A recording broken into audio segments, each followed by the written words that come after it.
Is it worth paying extra for expensive implants, or should you go for the more affordable ones? Everyone planning to restore their teeth asks themselves this question. Some dentists say, only choose premium brands, they're reliable. Others claim, why overpay? Modern budget alternatives are just as good. In such a situation, it's easy to get confused and lose track of whom to trust. In 2025, the price difference for implants is enormous.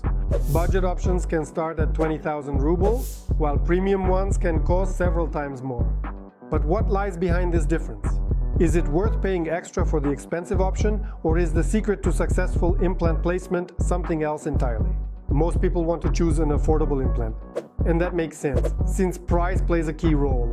But then why are expensive implants sold, and who buys them? After watching this video, you'll be able to confidently decide for yourself whether it's worth overpaying for an expensive implant. Now, we're going to talk directly about the implant itself. This is the part of our tooth that is screwed directly into the bone and supports the entire structure. Let's figure out what makes a good implant. A good implant is one that always comes with a certificate of conformity. In other words, every implant is a medical device, and each implant has its own unique identification number or certificate. This number is always attached to the implant certificate and given to the patient. And the second part is always attached to the patient's medical record and remains directly at the clinic. This is the first component of a reliable, high-quality implant. The second is the warranty. Currently, all implant manufacturers offer a lifetime warranty on their implants, but under certain conditions. The first is checkups with your attending physician once every 6 months, that is twice a year. The second is thorough and attentive hygiene at home for the implant-supported structure. And third, moderate and appropriate chewing load. By following these rules, you can count on a lifetime warranty for your implants. And how will warranty cases be checked? Let's say I clean them thoroughly, but something happens to them and I want to replace them under warranty. I come to the dental clinic and they tell me that I didn't take good care of them at home, so they can't replace them under warranty. That can actually happen, but we review each case individually. Most often, of course, patients do take care of them, but not exactly thoroughly. Not as thoroughly and not quite correctly. So visually, the crown might look pretty clean, but in those hard-to-reach areas, that very plaque can still remain. And in our clinic, if we're talking about our practice, of course, we show this to the patient. We document everything, take photos, create a photo protocol, and show the patient these problem areas where plaque still remains, where the patient hasn't cleaned thoroughly enough.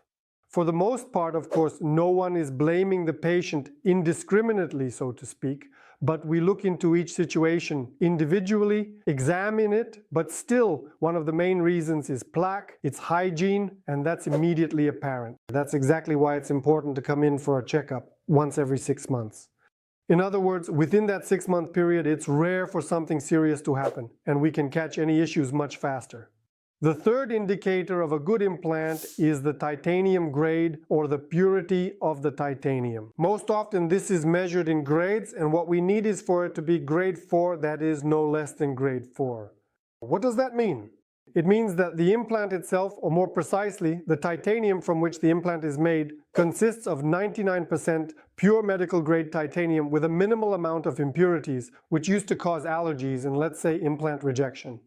And the fourth, simple yet most important indicator is certification. Every medical device used in the territory of the Russian Federation must have the appropriate certificate.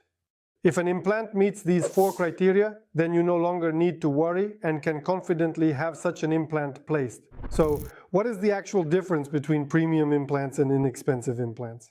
In reality, there are only 3 premium implants on the market, on our Russian market, in my personal opinion: Straumann, Nobel, and Astra.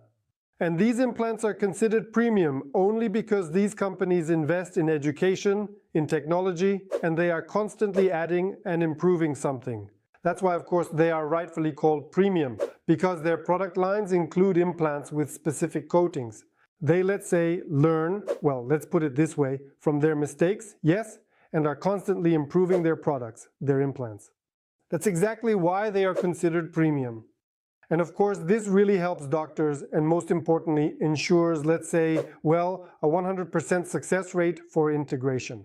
That's why, once again, I say they are called premium. Everything I've just told you is very important when choosing an implant. But what's even more important, of course, is the skill of the surgeon or the doctor. Because the doctor's skill plays a very important role. It is precisely the surgeon's experience that can compensate for many nuances related to the implant itself.